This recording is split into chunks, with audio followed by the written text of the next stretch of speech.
గత వారం రోజులుగా కురుస్తున్న వర్షాలకు కాప్రా పరిధిలోని పలు కాలనీలు జలమయమయ్యాయి. కాప్రా సర్కిల్, చర్లపల్లి డివిజన్లోని సాయినగర్, కృష్ణారెడ్డి, బంజారా కాలనీ, నాగార్జున నగర్, శివసాయినగర్, సోనియాగాంధీ నగర్, మధురానగర్ తదితర కాలనీలలో రోడ్లపైకి, ఇళ్లలోకి నీరు చేరడంతో అవస్థలు పడుతున్నామని ఆయా కాలనీ వాసులు మండిపడుతున్నారు. వరద ముప్పు ప్రాంతాలను సిసిఎస్ అధ్యక్షుడు పద్మారెడ్డి పర్యటించి అక్కడి పరిస్థితులను అడిగి తెలుసుకున్నారు.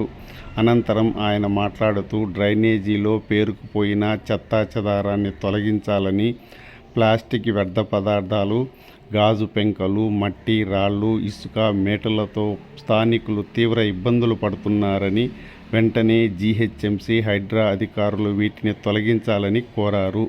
వరద ముప్పుతో ఇబ్బంది పడుతున్న పేదలకు ఆర్థిక సహాయం అందించాలని కోరారు. శివసాయినగర్ రోడ్ నెంబర్ 7, 8లో విపరీతంగా నడుముల లోతు దాకా నీళ్లు నిలిచినాయి. ఇక్కడ ఈ వరద ఇక్కడ 2 దిక్కులకు పోయింది. ఇక్కడ మొత్తం పోతుంది. ఎక్కడ పోయే దారి లేదు కాబట్టి వరదకు ఎక్కడికక్కడ ఆగిపోతుంది. మేము విజ్ఞప్తి చేసేది ఏంటంటే హైడ్రా ఆఫీసర్లు క్షేత్రస్థాయిలో రాత్రి కూడా వచ్చారు. ఏదైతే వాటర్ లాగింగ్ ఏరియాలు ఏవైతున్నాయో వాటర్ లాగింగ్ ఏరియాలు ప్రమాదకర పరిస్థితుల మీద దృష్టి సారించి అవి మీరు కొంచెము కుటుంబాలకు ఒక ధైర్యాన్ని ఇవ్వాలని చెప్పి మీరు సహాయక చర్యలు ముమ్మరం చేయాలని చెప్పి ఈ సందర్భంగా విజ్ఞప్తి చేస్తా ఉన్నాం. గ్రేటర్ హైదరాబాదు పరిధిలోనే ఇది మొట్టమొదటి number 1 circle Kapra circle Charlapalli డివిజన్లోని ఇది పేదల కాలనీ. సోనియాగాంధీ నగర్ ఫేజ్ 2 ఇది. ఇక్కడ ఎప్పుడు వాళ్ళు నిత్యము పేదలే ఉంటారు. వాళ్ళ కష్టాల కడలిలో రోజు గడుస్తూ ఉంటుంది. కష్టాలతోటే వారి ఉదయం ప్రారంభమవుతుంది, కష్టాలతోటే సాయంత్రం ముగుస్తుంది. ఈ రకంగా కష్టాలు పడతా ఉన్నారు. ఇటీవల బాక్స్ డ్రైన్ చేసిర్రు. ఈ బాక్స్ డ్రైన్ కూడా చేయాలని కారణం ఏంటంటే పై కాలనీలు new Vasavi Nagar, Shubhodaya colony, Ganesh Nagar, old Sonia Gandhi Nagar, పరిసర కాలనీలు అనేకమైన కాలనీల నుంచి ఈ మురుగు నీళ్లు, వరద నీళ్లు, వర్ష నీళ్ళు అన్నీ వస్తూ ఉన్నాయి. ఈ 2 రోజుల నుంచి ఎడతెరిపి లేకుండా కురుస్తున్న వర్షాలతోటి ఇండ్లకు మురుగంతా పోయి నానా కష్టాలు పడతారు. నిత్యావసర వస్తువులన్నీ కూడా తడిసిపోతూ ఉన్నాయి. ఇక్కడ బాక్స్ డ్రైన్ నిర్మాణం చేపట్టారు కాప్రా సర్కిల్ ఇంజనీరింగ్ అధికారులు.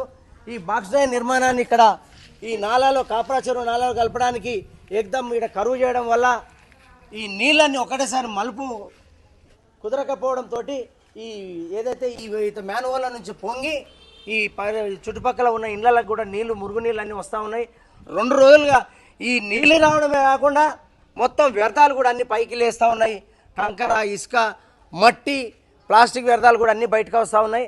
కాబట్టి దయచేసి జిహెచ్ఎంసీ కమిషనర్ గారు కానీ, హైడ్రా కమిషనర్ గారు కానీ స్పందించి, పేదలు నివాసం ఉంటారు, అనేక కుటుంబాలు ఉన్నాయి, 100 కుటుంబాలు ఉంటున్నాయి. కాబట్టి ఏమాత్రం అలసత్వం వహించొద్దు. ఈ 2 రోజుల నుంచి ఇదే వీళ్ళ అరణ్య రోదన అవుతుంది, చెప్పుకుంటున్నా కానీ పట్టించుకోవడం లేదు. నిన్న కూడా హైడ్రా డిఆర్ఎఫ్ కంట్రోల్ రూమ్ కూడా పంపడం జరిగింది. ఈ విధంగా సమస్య ఉందని చెప్పి, కానీ ఒక్కరు కూడా వచ్చిన పాపాన పోలేదు ఇక్కడ. కాబట్టి ఇక అలసత్వం చేయొద్దు. రాత్రి కూడా నిన్న సాయంత్రం కూడా కురిచింది వర్షము. మళ్ళీ ఈరోజు కురిస్తే పరిస్థితి మళ్ళీ సేమ్ పరిస్థితి ఉంటుంది. పాములు వస్తున్నాయి, తేళ్ళు వస్తున్నాయి అని చెప్పి మహిళలు బాధపడతా ఉన్నారు. కాబట్టి అధికారులు క్షేత్రస్థాయి 7, 8, 9 రోడ్లలో మొత్తం కూడా మోకాలి లోతు, పైన ఇంకా ముందుకు చాలా ఉన్నది లోతు. నిన్న రాత్రి కూడా ఇదే పరిస్థితి ఉంది. కాకపోతే నిన్న లేట్ అవర్స్ ఉంది.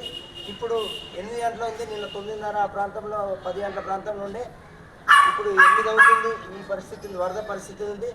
అక్కడ మీనాక్షి నగరు, ఆ తర్వాత లక్ష్మీనరసింహ కాలనీ, మొత్తం కాలనీలో ఇళ్లలో కూడా నీళ్ళు చేరుకుంటారు. ఇక్కడ ఈ శివసాయి నగర్లో ప్రమాదకర పరిస్థితులలో రోడ్ నెంబర్ 7లో విపరీతంగా ఉన్నది. 8లో అదే పరిస్థితి, 9లో అదే పరిస్థితి ఉంది. కాబట్టి అధికారులు డిఆర్ఎఫ్ బృందాలను పంపించి సహాయక చర్యలు చేపట్టాలని చెప్పి విజ్ఞప్తి చేస్తారు.